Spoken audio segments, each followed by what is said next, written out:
this thing over with. You see the hatred he's got for Putin. It's very tough for me to make a deal with that kind of hate. He's got tremendous hatred. And I understand that, but I can tell you the other side isn't exactly in love with, you know, him either. So it's not a question of alignment. I'm aligned with the world. I want to get the thing set. I'm aligned with Europe. I want to see if we can get this thing done. You want me to be tough? I could be tougher than any human being you've ever seen. I'd be so tough. But you're never going to get a deal that way, so that's the way it goes. All right, one more question. Hey, I want to respond to this. So look, for 4 years in the United States of America, we had a president who stood up at press conferences and talked tough about Vladimir Putin, and then Putin invaded Ukraine and destroyed a significant chunk of the country. The path to peace and the path to prosperity is maybe engaging in diplomacy. We tried the pathway of Joe Biden of thumping our chest and pretending that the President of the United States' words mattered more than the President of the United States' actions. What makes America a good country is America engaging in diplomacy. That's what President Trump is doing. Can I ask you? Sure. Yeah? Yeah. Okay. So he occupied our big parts of Ukraine, part of East and Crimea. So he occupied it on 2014. So during a lot of years, so I'm not speaking about just Biden, but those time was Obama, then President Obama, then President Trump, then President Biden, now the President Trump, and God bless, now President Trump will stop him.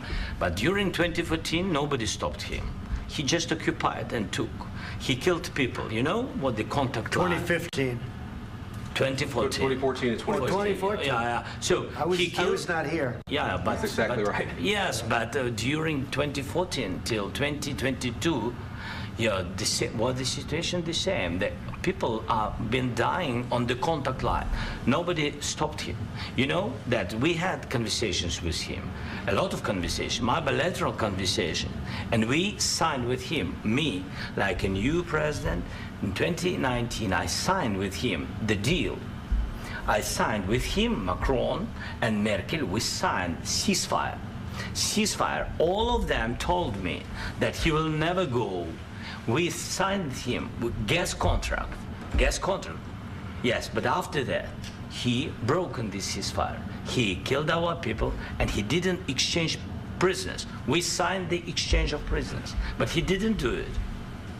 What kind of diplomacy, JD, you are speaking about? What do you mean?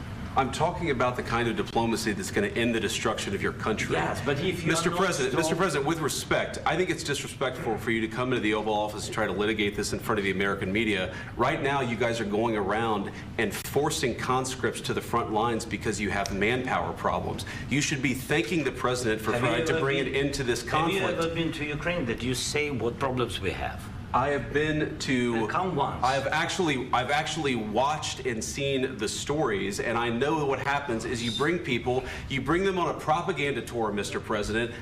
Do you disagree that you've had problems bringing people into your military? And do you think that it's respectful to come to the Oval Office of the United States of America and attack the administration that is trying to prevent the destruction of your country? A lot of questions. Let's start from the beginning. Sure. First of all, during the war, everybody has problems, even you, but you have nice ocean and don't feel now, but you will feel it in the future.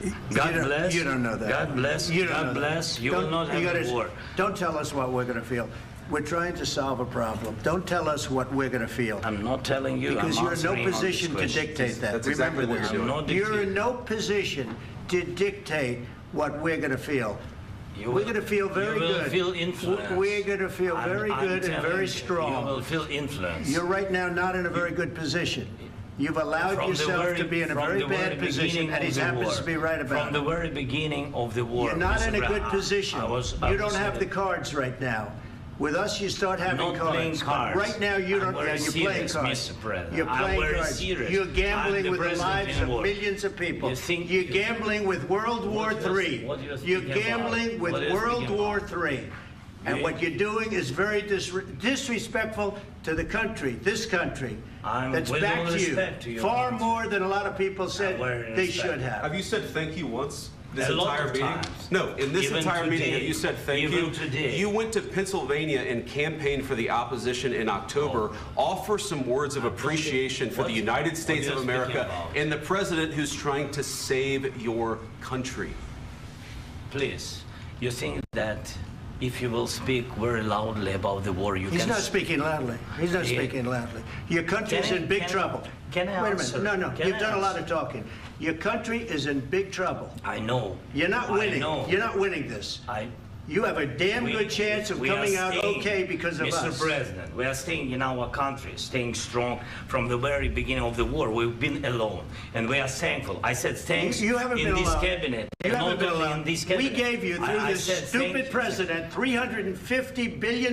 You voted we gave for you your military president. equipment, You and you voted men for are your brave, president. but they had to use our military. What about West? If you didn't have You our invited military me- equipment, you invited if me you to didn't speak. have our military equipment, this war would have been over in 2 weeks. In 3 okay? days, I heard it from Putin. In 3 days, this is something Maybe new. less. In 2 weeks, of course, It's yes. going to be a very hard thing to do business like this. I Again, tell you. just say thank you. I said a lot of accept times that thank there, you accept to that- American people. Accept that there are disagreements, and let's go litigate those disagreements rather than trying to fight it out in the American media when you're wrong. We know that you're wrong. But you see, I think it's good for the American people to see what's going on. I understand, sir. I think it's I very understand. important. That's why I kept this going so long. You have to be thankful. You don't have the I'm cards. thankful. You're buried there. Your people are dying. tell you You're again, running low I know. on soldiers. Don't- Listen, don't, please, you're running Mr. low on President. soldiers. It would be a damn good thing. Mr. And then President. then you tell us, I don't want a ceasefire. I don't want a ceasefire. I want to go and I want this. Look, if you could get a ceasefire right now, I tell you, you take it so the bullets stop flying and your men stop getting killed. Of course, we want to stop the war. But you're I saying said- you don't want a ceasefire. But I said to you, I want a ceasefire. with guarantees. Because you'll get a ceasefire faster than an agreement. Ask our people about ceasefire, what they think. That wasn't doesn't with matter me. for you what- that what wasn't this with me. means. It That was wasn't with with you. a guy named Biden who was not a smart person. That was with Obama. President. It was your president. Excuse me. That was with Obama, who gave you sheets, and I gave you javelins. Yes. I gave you the javelins to take out all those tanks. Obama gave you sheets. In fact, the statement is Obama gave sheets and Trump gave javelins. You got to be more thankful, because let me tell you, you don't have the cards. With us, you have the cards. But without us, you don't have any cards. One more question to Mr. Vice President. I'm sorry. It's going to be a tough deal to make, Um, because the attitudes have to change. what if Russia breaks ceasefire? What if Russia